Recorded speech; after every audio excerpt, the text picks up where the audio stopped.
Ja, tukaj v rokah imam knjižice, 5 knjižic, ki so nastale kot nekako delovni zvezki za našo enodnevno šolo o demenci.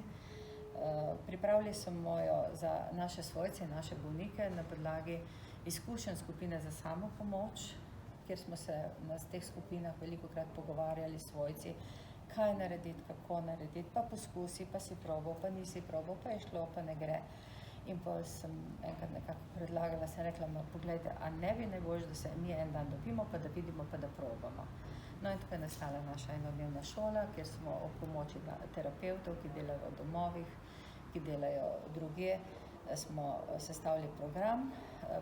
Edinstvenost te šole v slovenskem, pa tudi v evropskem merilu je pravzaprav ta, da je to enodnevni dogodek, ki vključuje tako svojce in strokovne delavce v nekem izobraževalnem programu in vzporedno bolnike v nekem delovno-terapevtskem programu. Se pravi, v praksi to pomeni, da svojci namesto da iščejo varstvo, da grejo nekam na izobraževanje, pripeljejo svojega bolnega svojca s sabo in ga pustijo v delovnem kotičku, kjer imamo približno organizirano tako delavnico, če bi bili v dnevnem varstvu v domu upokojencev. Se pravi, imajo nekaj gibalnih sposobnosti, nekaj spretnosti, nekaj miselnih, nekaj telovadbe. Pomembno je, da jih skupaj povabimo na obroke. Svojcem je to bilo nepredstavljivo, vedno vse nekaj zdrežejo, hitijo, nudijo, delajo, pravzaprav mi jih pa učimo, da ne jim samo pomagajo, ne jim počakajo, ne pustijo, kolikor zmorejo sami, ne negujejo to samostojnost bolnikov. In to se začne recimo že takoj na začetku, ko se skupaj dobimo pri prigrizku in pri jutranji kavi, ko vsak bi nekaj prinesel, mi pa rečemo, naj si vzame, sam ja bo vzel 2 rogljička, nič hudega, se bo imel pač 2 rogljička, Tako, da se v bistvu da si sami grejo iskat, sami se usedejo, sami pojejo, tudi če malo nadrobtinijo.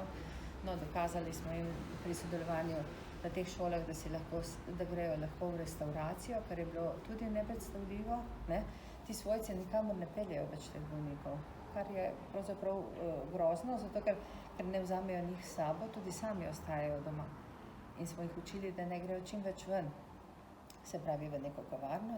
Na samopostrežni restauraciji so ugotovili, da lahko grejo v hotelsko restauracijo in ob pomoči jim naložijo kosilo, se usedejo, imajo mogoče kakšen slinček pri sebi, kakšno serveto več in lahko v miru pojejo in so vsi zadovoljni, tako da v bistvu praktično veliko smo peli na teh šolah, tudi zaplesali. Tukaj imam prav na zadnji od teh knjigic je gospa, ki je s svojim možem zaplesala po 15 letih, ker se je zdelo, da ne zna več plesati, ko je pa slišal pravo muziko harmonike, pravzaprav jo je primil, a bi šla plesati in meni se zdi, da smo imeli vsi solze v očeh, ko jo je zavrtel tam na plesišču. Tako da v bistvu ta šola je svojcem in bolnikom dala čisto eno novo dimenzijo sobivanja s to boleznijo, z demenco. Se pravi, svojce učimo o bolezni, kako naj preživijo, kako naj delajo z bolniki, in bolnikom ponudimo izkušnjo, da ne samo svojec skrbi za njih, ampak da tudi nekdo drugi poskrbi za njih, da sprejmejo nekoga drugega, da tudi svojci sprejmejo. Svojci niso hoteli, nočejo dati v dom, ker mislijo, da noben drugi ne bo tako dobro poskrbel za njih. In tisti strahovi, moj ne bo hotel, moj bo mogel počivati, in tako so se razblinili pri prvi šoli. Prvo šolo, ko smo organizirali še par počivalnikov, ker vsi so razložili, po kosilu grejo, morajo počivati, spijo in tako naprej. Na koncu smo ugotovili, noben ni rabil počivalnika, samo da so imeli motivacijo, da so imeli animacijo, na koncu so šli še na en dolg sprehod po Debelem rtiču, tam v tem mladinskem zdravilišču. Se pravi, so imeli energijo, kakor so, sam če so imeli seveda energijsko podprte tudi terapevte.